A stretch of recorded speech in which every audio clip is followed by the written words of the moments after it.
দ্বিতীয় বিশ্বযুদ্ধের অবসানের পরে এই প্রথম কোনো মার্কিন সাবমেরিন থেকে ছোড়া টর্পেডোর আঘাত শত্রু দেশের যুদ্ধজাহাজ ধ্বংস হওয়ার এক ঐতিহাসিক ঘটনা ঘটেছে।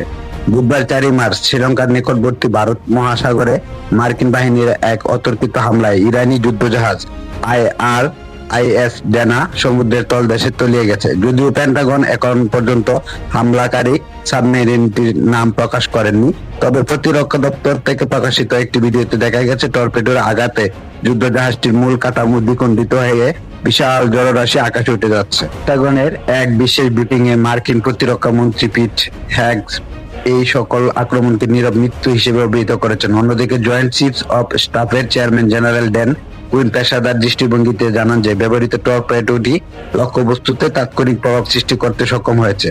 শ্রীলঙ্কার কর্মকর্তাদের তথ্য মতে জাহাজটিতে থাকা আনুমানিক 180 জন ক্রুর মধ্য থেকে এখন পর্যন্ত 32 জন ইরানি নাবিককে উদ্ধার করা সম্ভব হয়েছে। US navy history and heritage কমান্ডের রেকর্ড অনুযায়ী সর্বশেষ 1945 সালে 14 আগস্ট মার্কিন সাবমেরিন USS টর্পস জাপানের একটি যুদ্ধজাহাজ ডুবেছিল।